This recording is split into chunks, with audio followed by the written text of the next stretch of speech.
Wow! Oh boy. What? Almost just one letter away. Hi everyone, I'm Hakim. I'm a partner at IRB Law LLP and I've been in practice for the past 9 years. My areas of practice include family law, a bit of crime, and particularly Sharia law. Sharia law encompasses any law relating to Muslims in Singapore generally, including Sharia divorces, inheritance such as probates and letters of administration, and also estate planning. Right, so we have a box here which consists of questions that you, followers of Singapore Legal Advice, have contributed. So I'm going to try my best to answer. The first question, ta-da! Okay, how long will the Sharia divorce process take? Now, generally, will likely take between 6 to 9 months. The process is quite detailed in the sense that you do have to go for mandatory counselling program first to register your intention to get a divorce. Subsequently, you will have to commence the divorce proceedings by filing your originating summons and go for a mediation thereafter. Now, between the filing of your originating summons and the mediation, it will probably take between 2 to 3 months already. Okay, if you resolve it, it finishes then, which is very fast. Okay, but unfortunately, sometimes parties don't see eye to eye. Okay, and they have to go for a hearing for the court to decide for them. In that case, then the entire journey will probably take you between 6 to 9 months. Okay, so next question. What are the rights of a husband and a wife? Wives, once they go through a divorce and they are granted a divorce, what happens? They have ancillary matters. So things such as what we call nafkah, which is maintenance, which lasts for 3 months subsequent to divorce. They also have muta'ah, which is a consolatory gift given by the husband to a divorced wife. What happens for a husband? You do have rights, although you may not be able to see it while undergoing divorces. But of course, when a wife asks for something, it doesn't necessarily mean that she is going to get it. The court will look at the overall picture, the facts of the case that it has before it, all the evidence. So do not fret. You're not going to lose everything. Probably lose some, but not everything. Because the law is fair, the courts are fair to husbands and wife as well. Okay, would you rather be able to see 10 minutes into your own future or 10 minutes into the future of someone else? Personally, 10 minutes into my future because I don't want to be kepo about someone else's future. Which actually also come to think of it, I don't have to wait very long. It's 10 minutes, it's not 10 years. Maybe the question should be changed 10 years. Because if 10 minutes, I'll just wait. No need to see. Okay? Now, let's go to the next one. How are the parties' assets divided in a Sharia divorce? Assets will include anything that is acquired or obtained throughout the course of marriage. What does the Sharia Court look at? Just like in any other competent court, of course, the first thing that they look at will be direct contributions, which means how much money have you put towards the purchase or the outstanding mortgage.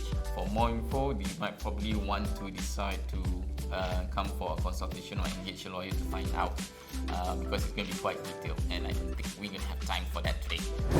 What are some of the key differences between Sharia divorces and civil divorces?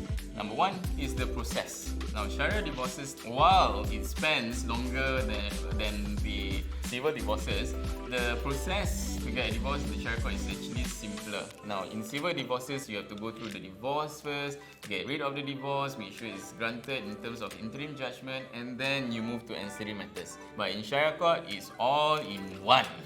That's why it's simpler. And also what they rely on, what are the statutes, provisions, books and cases, type of cases that they look into. How to apply for Sharia divorce if the other party does not agree to it, which happens quite frequently. Sometimes husbands don't want to get a divorce. When a husband wants to get a divorce, all he has to do is pronounce divorce, or what we call talak. And he doesn't have to have a reason for divorce as long as he pronounces the talak with intention to divorce. On the other hand, if a wife wants to get a divorce, she can still get a divorce. It's just going to take her a bit more work and a bit more time. If she is able to prove that husband has breached the special conditions, or the husband has committed what we call fasaq, which is a whole long list including lack of maintenance or being abusive to the wife, even to the point of being impotent. And if she's able to prove it, then the Syariah Court can dissolve the marriage without the husband pronouncing talaq or divorce on her. Let's get on to the next one. Next question. Let's see. Oh no, it's not a question. Wow! Name 7 countries in 7 seconds. Anyone going to time this for me? Okay. Singapore, Korea, Malaysia, Indonesia, Brunei, India, Pakistan. That's it. Why do different divorce rules apply to Muslims compared to non-Muslims?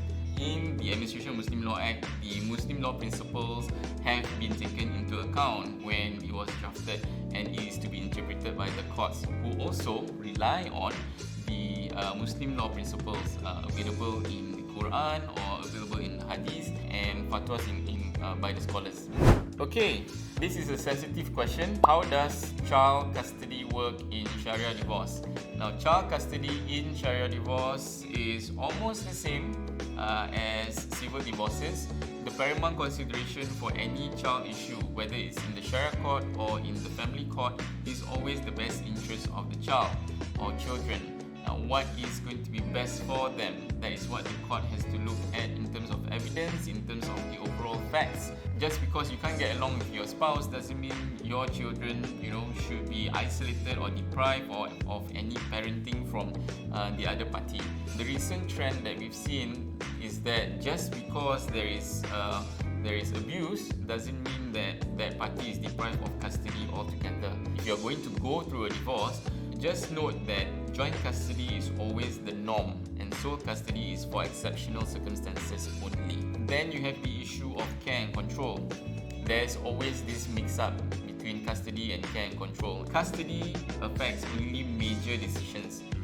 This will include enrollment into primary school in terms of educational pursuits. Care and control, on the other hand, affects daily decisions. So what does the child eat today? What time does he go to school and come home? In the Sharia court, when the child is 7 and above, sometimes the court does interview the child to find out what his or her desire or wishes are. But in everything that has to be decided by the court in relation to the children must always be based on what is going to be in the best interest of the children.